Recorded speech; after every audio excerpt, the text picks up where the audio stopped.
وَكُنْتُمْ عَلَى شَفَا حُفْرَةٍ مِّنَ النَّارِ فَأَنْقَذَكُم مِّنْهَا كَذَلِكَ يُبَيِّنُ اللَّهُ لَكُمْ آيَاتِهِ لَعَلَّكُمْ تَهْتَدُونَ۔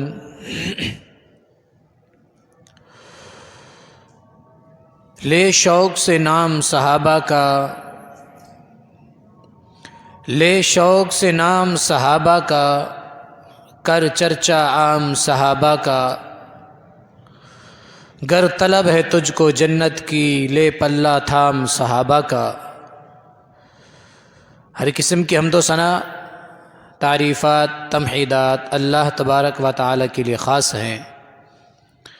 کروڑوں درود و سلام احمد مجتبی محمد مصطفیٰ صلی اللہ علیہ وسلم کی ذات گرامی پر۔ اللہ تبارک و تعالی کا یہ بہت بڑا احسان ہے کہ اللہ تبارک و تعالی نے ہمیں دین اسلام کو سمجھنے کی توفیق عطا فرمائی۔ اللہ کا یہ بہت بڑا احسان ہے کہ اللہ تبارک و تعالی نے ہمیں مسلمان بنایا اور دین اسلام سیکھنے والا بنایا۔ دعا گو ہوں کہ اللہ تبارک و تعالی ہمیں مزید دین اسلام سیکھنے کی، اس پر عمل کرنے کی توفیق عطا فرمائے۔ اس دور میں اور موجودہ حالات میں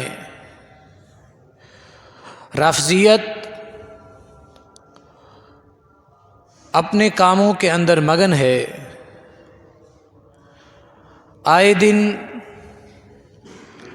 کوئی نہ کوئی اٹھ کر میرے اور آپ کے صحابہ رضوان اللہ علیہم اجمعین پر بکواس کرنا شروع کر دیتا ہے۔ آج انشاءاللہ تعالی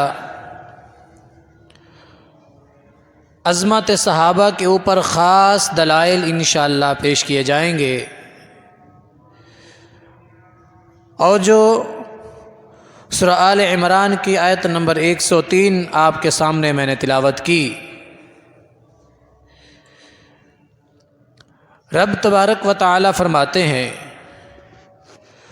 وَكُنْتُمْ عَلَى شَفَا حُفْرَةٍ مِّنَ النَّارِ فَأَنْقَذَكُم مِّنْهَا، اور تم آگ کے ایک گڑھے کے کنارے پر تھے۔ فَأَنْقَذَكُم مِّنْهَا، اس نے تمہیں اس آگ سے بچا لیا، جہنم کے گڑھے میں گرنے سے بچا لیا۔ كَذَلِكَ يُبَيِّنُ اللَّهُ لَكُمْ آيَاتِهِ لَعَلَّكُمْ تَهْتَدُونَ۔ اس طرح اللہ تبارک و تعالی نے تمہارے لیے اپنی آیات کو کھول کر بیان کر دیا تاکہ تم ہدایت پا جاؤ، کامیاب ہو جاؤ، تہتدون، ہدایت پا جاؤ۔ قرآن کریم کی بہت ساری آیات جو صحابہ اکرام رضوان اللہ علیہم اجمعین کی عظمت کے اوپر دلالت کرتی ہیں، لیکن اس کے اندر کہیں نہ کہیں سے ڈنڈی مار کر یہ کہہ دیا جاتا ہے کہ یہ آیت آل رسول کے لیے ہے، باقی صحابہ کے لیے نہیں ہے۔ یہ آیت اہل بیت کے لیے ہے، باقی صحابہ کے لیے نہیں ہے۔ میں نے اس آیت کو اس لیے تلاوت کیا کہ کوئی مائی کا لال اس آیت کو آل رسول کے لیے کہہ سکتا نہیں، کہہ سکتا۔ یہ آیت صرف صحابہ اکرام رضوان اللہ علیہم اجمعین کے لیے ہے۔ آپ کہیں گے مولانا صاحب کیسے یہ بات بنتی ہے؟ آئیے اس گفتگو کو ہم آگے لے کے چلتے ہیں۔ وَكُنْتُمْ عَلَى شَفَا حُفْرَةٍ مِّنَ النَّارِ، اسلام قبول کرنے سے پہلے صحابہ جن کے متعلق رب نے فرمایا کہ آپ آگ کے گڑھے کے کنارے پر کھڑے تھے اسلام قبول کرنے سے پہلے، دائرہ اسلام میں آ گئے، دین کو سمجھا، قرآن کو سمجھا، حدیث رسول اللہ کو سمجھا، پھر ان کی جو بشارتیں ہیں وہ انشاءاللہ میں آگے آپ کے سامنے رکھتا ہوں۔ اس آیت کریمہ کو پڑھا جائے اور سمجھا جائے کہ اللہ تبارک و تعالی نے اس آیت کے اندر صرف صحابہ کو مخاطب فرمایا ہے۔ کیوں؟ اگر اس آیت کا مصداق حضرت علی رضی اللہ تعالی عنہ کو بنایا جائے تو یہ ہو سکتا نہیں، کیونکہ جب یہ آیت نازل ہوئی، حضرت علی رضی اللہ تعالی عنہ اسلام قبول کرنے سے پہلے بھی، اسلام قبول کرتے وقت بھی بچے تھے، بالغ نہیں تھے۔ تو یہ آیت نازل ہوئی کس کے لیے؟ جو اسلام قبول کرنے سے پہلے صحابہ تھے۔ جب اسلام قبول کر لیا، اللہ نے فرمایا تم اسلام سے پہلے گڑھے کے کنارے پر کھڑے تھے جہنم کے، آپ سے بچا کر جنت میں داخل کر دیا گیا۔ حضرت علی تو تھے ہی بچے اور بچپن میں ہی اسلام قبول کیا ہے، اور احادیث کی روشنی میں دیکھیں، تاریخ کی کتب اٹھا کے دیکھیں تو بچوں میں سب سے پہلے اسلام قبول کرنے والے کون ہیں؟ حضرت علی رضی اللہ تعالیٰ عنہ۔ تو حضرت علی رضی اللہ تعالیٰ عنہ اس آیت کا مصداق نہیں ہے۔ اگر حضرت علی رضی اللہ تعالیٰ عنہ کو اس آیت کا مصداق سمجھا جائے تو پھر تو ہم خود ہی غلط ہو گئے دعویٰ کرنے والے کہ علی ہم کہتے ہیں مغفور ہیں، سب کچھ ہیں، تو پھر وہ گڑھے کے کنارے پہ کیسے کھڑے ہوئے ہیں جہنم کے؟ حضرت فاطمہ رضی اللہ تعالی عنہ پیدا بھی دین اسلام کے اندر ہوئیں اور پرورش اللہ کے نبی کے گود میں ان کی تربیت میں پائی ہے، تو وہ بھی اس آیت کا مصداق نہیں بن سکتی۔ حضرت حسن اور حضرت حسین رضی اللہ عنہما دونوں پیدا ہی اسلام میں ہوئے، پرورش حضرت فاطمہ کی گود میں پائی ہے، تو یہ بھی جہنم کے کنارے، گڑھے کے کنارے تصور کر سکتے ہیں؟ تصور ہی پیدا نہیں ہوتا۔ تو پھر اس آیت کے اندر جن کو کہا گیا ہے کہ وَكُنْتُمْ عَلَى شَفَا حُفْرَةٍ مِّنَ النَّارِ، آپ جہنم کے گڑھے کے کنارے پہ کھڑے ہوئے تھے، آپ کو اللہ نے بچا کے جنت کا وارث بنا دیا۔ کس کو کہا گیا؟ صحابہ کرام رضوان اللہ علیہم اجمعین کو کہا گیا ہے۔ کوئی بھی رافضی اس آیت کا انکار نہیں کر سکتا، اور اس آیت کے اندر وہ چاہتے ہوئے بھی اپنے آل رسول کو شامل نہیں کر سکتا، کیونکہ آل رسول شروع سے ہی دین اسلام میں اور اسی میں پرورش پائی، رب نے جنت کا وارث بنایا، اور صحابہ کرام رضوان اللہ علیہم اجمعین نے اسلام کو سمجھا، اسلام قبول کیا، رب نے فرمایا آپ کو ہم نے جہنم سے بچا لیا، اب جنتوں کا وارث بنا دیا۔ اللہ اکبر! یہ صرف آپ کی اور میری بات نہیں، رب کی رضا اس کے اندر شامل ہے، رب کا راضی ہونا اس کے اندر شامل ہے کہ صحابہ جنتی ہیں، صحابہ جنتی ہیں۔ آپ کہیں گے مولانا صاحب دلیل دیجئے، میں آپ کے سامنے دلیل پیش کرنے جا رہا ہوں۔ اللہ تبارک و تعالی نے قرآن مجید میں ارشاد فرمایا وَلَا تَقُولُوا لِمَن يُقْتَلُ فِي سَبِيلِ اللَّهِ أَمْوَاتٌ بَلْ أَحْيَاءٌ وَلَٰكِن لَّا تَشْعُرُونَ، جو اللہ کے راستے میں شہید ہو جاتے ہیں ان کو مردہ نہ کہو، بل احیاء، وہ اللہ کے ہاں زندہ ہیں، ولیکن لا تشعرون، تمہیں شعور نہیں ہے۔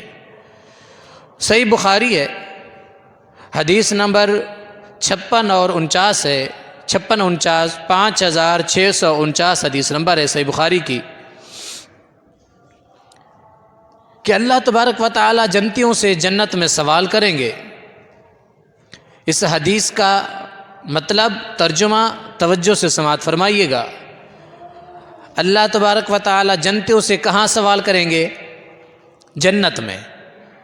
حساب کتاب ہو گیا، جنتی جنت میں چلے گئے، جہنمی جہنم میں چلے گئے، اب جنتیوں سے رب سوال کرے گا کہ بتلاؤ تمہیں مجھ سے کچھ اور چاہیے، کچھ اور نعمت ضرورت ہے؟ جنتی کہیں گے یا اللہ اس سے بڑی نعمت اور کیا چاہیے؟ کوئی باقی نعمت رہی جس کے ہم متلاشی ہوں؟ یا اللہ سب کچھ عطا کر دیا۔ 3 مرتبہ اللہ تبارک و تعالی پوچھیں گے اور تینوں مرتبہ جنتی یہی جواب دیں گے یا اللہ سب کچھ مل گیا، اب کسی چیز کی ضرورت نہیں ہے۔ پھر اللہ تبارک و تعالیٰ اپنا دیدار نصیب فرمائیں گے، اپنا دیدار جنتیوں کو کرائیں گے۔ سبحان اللہ، سبحان اللہ۔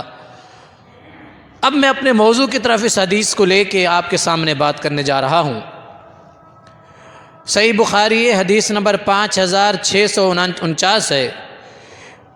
ابو سعید خدری رضی اللہ تعالیٰ عنہ حدیث کے راوی ہیں کہ اللہ کے نبی صلی اللہ علیہ وسلم نے فرمایا، ان اللہ تبارک و تعالی، اللہ تبارک و تعالی کل قیامت کے دن جنت میں جب یہ بات ہو گئی، جنتیوں سے کہیں گے، لأہل الجنہ، جنت والوں سے کہیں گے، کیا کہیں گے؟ یا اہل الجنتی، آواز لگائیں گے، اے جنتیو، جنتی آواز دیں گے، لبیک ربنا وسعدیک، یا اللہ ہم حاضر ہیں، ہم آپ کے سامنے ہیں، حکم کیجئے، ہمارے لیے کیا حکم ہے؟ اللہ تبارک و تعالیٰ فرمائیں گے، حل رضیتم، کیا تم راضی ہو گئے ہو؟ اللہ اکبر، کیا تم راضی ہو گئے ہو؟ فیقولون وما لنا لا نرضی وقد اعطیتنا ما لم تعط احدا من خلقک، جنتی کہیں گے، وما لنا لا نرضی، یا اللہ اب بھی کوئی گنجائش باقی رہی ہے کہ ہم آپ سے راضی نہ ہوں؟ کوئی گنجائش ابھی بھی باقی ہے؟ قد اعطیتنا، یا اللہ آپ نے ہمیں وہ سب کچھ عطا کر دیا ہے، ما لم تعط احدا من خلقک، ہم سے پہلے آپ نے کسی کو عطا نہیں کیا، اتنا سب کچھ عطا کر دیا ہے، اب بھی ہم راضی نہ ہوں؟ اللہ اکبر۔ اگلے الفاظ سن لیے، اللہ کے نبی صلی اللہ علیہ وسلم فرماتے ہیں، اللہ تبارک و تعالیٰ فرمائیں گے، انا اعطیکم افضل من ذالک، اور میرے جنتیوں جو کچھ عطا کر دیا اس سے بھی بڑی نعمت میں آپ کو دینے والا ہوں۔ اللہ اکبر، اس سے بھی بڑی نعمت۔ قالوا یا ربی وأی شیء افضل من ذالک، یا اللہ اتنا سب کچھ ملنے کے باوجود ذہن میں سوچتے ہیں، پھل حاضر ہوتا ہے، ذہن میں سوچتے ہیں چیز حاضر ہوتی ہے، یا اللہ جنت مل گئی، اس سے بڑی کوئی اور نعمت ابھی باقی ہے؟ اللہ فرمائیں گے ہاں، وہ نعمت کون سی ہے؟ آئیے اس الفاظوں پہ غور کیجئے اور پھر میں اپنے موضوع کی طرف اس حدیث کو لے کے آتا ہوں۔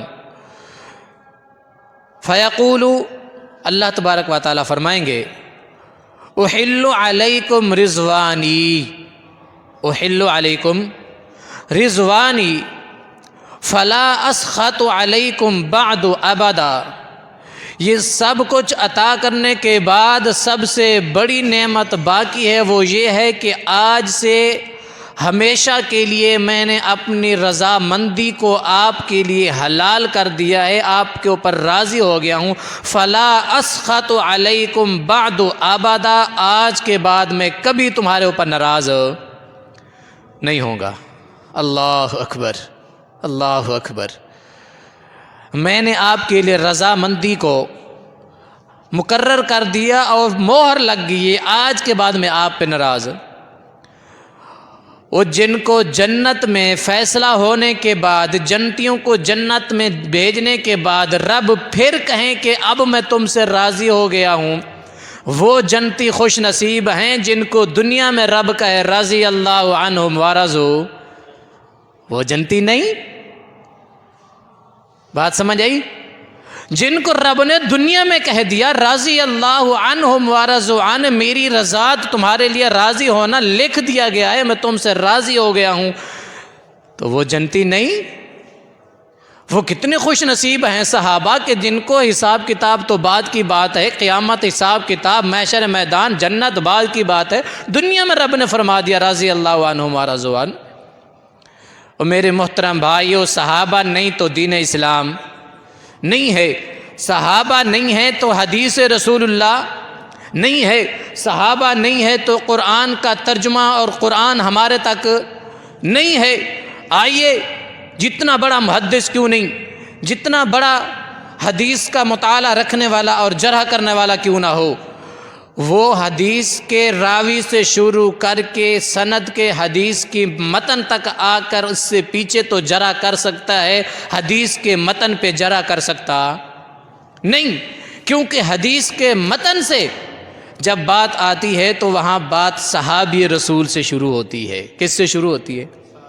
میں یوں کہوں، سمجھانا چاہوں گا کہ اگر میں کسی حدیث کو پڑھتا ہوں، میں کہتا ہوں اس حدیث کے اندر فلاں راوی ضعیف ہے، فلاں راوی مجہول ہے، فلاں راوی منقطع ہے، تو میں سند پڑھ سکتا ہوں، سند کے اندر جرا کر سکتا ہوں، وہ جرا میرے استاد کے اوپر آئے، وہ جرا میرے شیخ کے اوپر آئے، وہ جرا کسی محدث کے اوپر آئے، وہ جرا کسی تابعی کے اوپر آئے، وہ جرا کسی تبع تابعی کے اوپر آئے، تو جرا کر سکتے ہیں۔ لیکن جب بات تبع تابعی اور تابعی کے بعد صحابی رسول پہ آئے گی، جرا نہیں کر سکتے۔ بتائیے کہ مجھے کوئی ایسی قاعدہ لا کے دیجئے جس میں ہو کہ صحابی پہ جرا کی جائے، کیونکہ حدیث رسول اللہ بیان ہی صحابی سے ہوتی ہے، اس لیے قاعدہ ہے کہ الصحابہ کلہم عدول، سارے کے سارے صحابہ عادل ہیں۔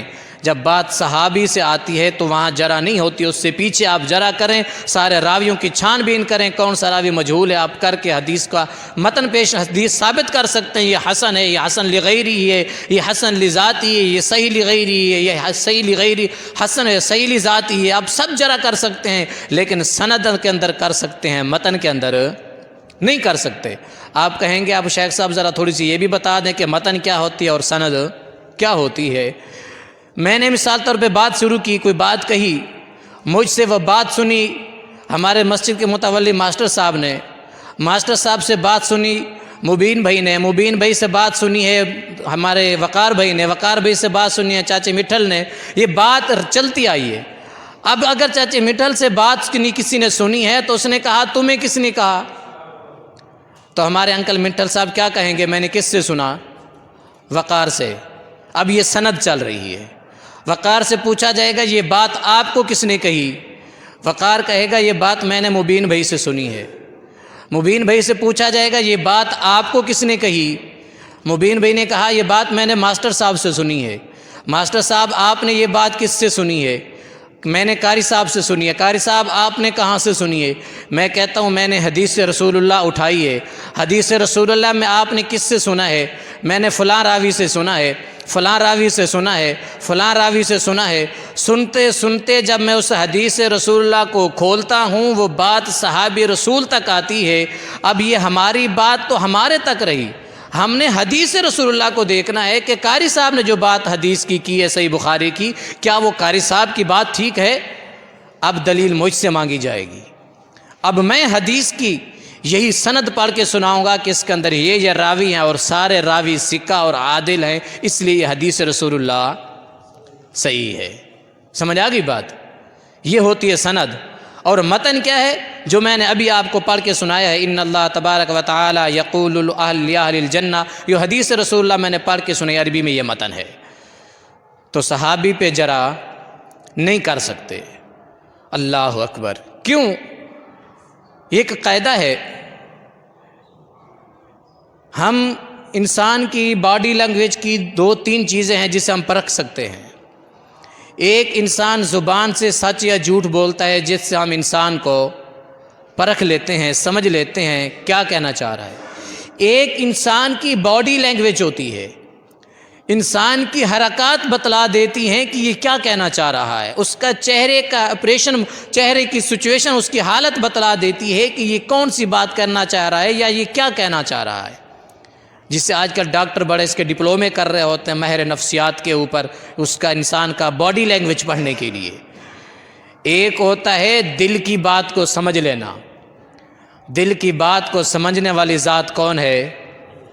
بولیں کون ہے؟ اللہ تبارک و تعالی ہے، اور اللہ تبارک و تعالی نے اعلان کر کے فرمایا ہے اولئک الذین امتحن اللہ قلوبہم للتقوی لہم مغفرۃ واجر عظیم۔ اور رب کائنات نے صحابہ کے ظاہری چہروں کو نہیں پڑھا، رب کائنات نے صحابہ کے ظاہری کاموں کو نہیں دیکھا، رب کائنات نے اس کے ساتھ ساتھ صحابہ کے دلوں کا امتحان لیا ہے، دلوں کا امتحان اور ٹیسٹ لیا ہے۔ للتقوی، تقوی کو دلوں سے رب نے جانا ہے، اور پھر رب نے فرمایا لہم مغفرۃ و اجر عظیم، رب نے فرمایا میں نے ان کے دلوں کو جان لیا، یہ کامیاب اور کامران ہے، ان کے لیے مغفرت اور اجر عظیم ہے۔ آپ اور میں کون ہوتے ہیں اعتراض کرنے والے؟ جب اللہ تبارک و تعالی خود اعلان کر کے یہ بتلا رہے ہیں۔ آئیے آگے آپ کو لے کے چلوں کہ جیسے ابھی میں نے آپ کے سامنے بات کی کہ صحابہ کا باطن بھی پاک ہے، صحابہ کا باطن بھی پاک ہے، رب نے دلوں کا ٹیسٹ لے کر فرمایا۔ آئیے مطالعہ کرتے ہیں سورۃ الفتح آیت نمبر 29 آیت نمبر۔ اللہ تبارک و تعالی فرماتے ہیں محمد الرسول اللہ والذین معہ اشداء علی الکفار رحماء بینہم تراہم رکعا سجدا یبتغون فضلا من اللہ ورضوانا۔ یہ مکمل آیت اللہ تبارک و تعالی فرماتے ہیں محمد الرسول اللہ صلی اللہ علیہ وسلم اللہ کے رسول ہیں، والذین معہ اس کے ساتھی کون ہیں؟ اشداء علی الکفار جو کفار کے لیے سخت ہے، رحماء بینہم آپس میں نرم ہیں، آپس میں نرم ہیں۔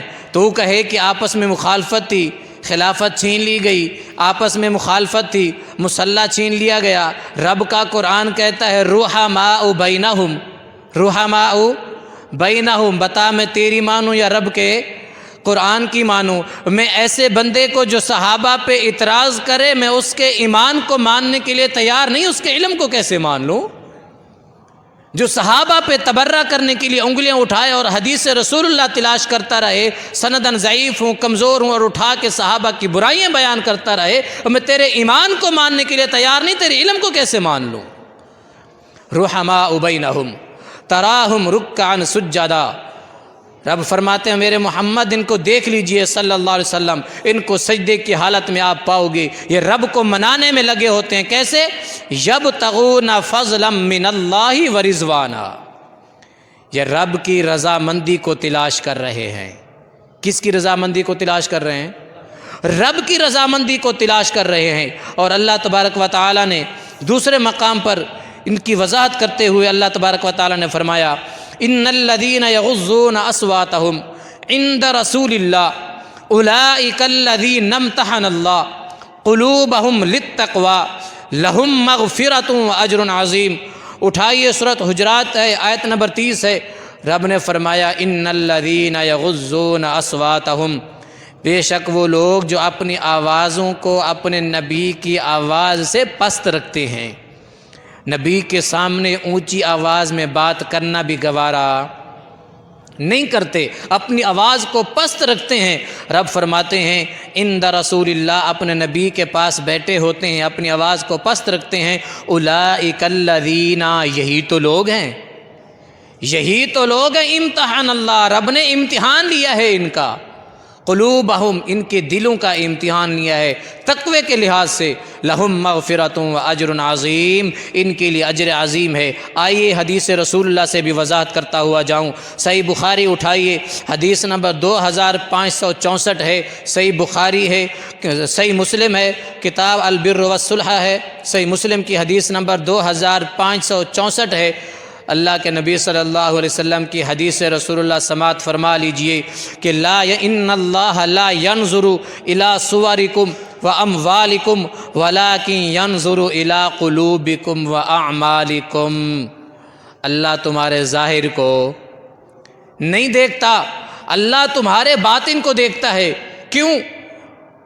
قربانی کے موقع پہ ایک آیت ہم بڑے زور و شور سے سنتے ہیں، لن ینال اللہ لحومها ولا دماؤها ولکن ینالہ التقوی منکم، رب کو نہ تمہارے گوشت کی ضرورت ہے، نہ خون کی ضرورت ہے، نہ تمہارے یہ دکھانے والے کاموں کی ضرورت ہے، رب کو ضرورت ہے تو تمہارے تقوی کی ضرورت ہے۔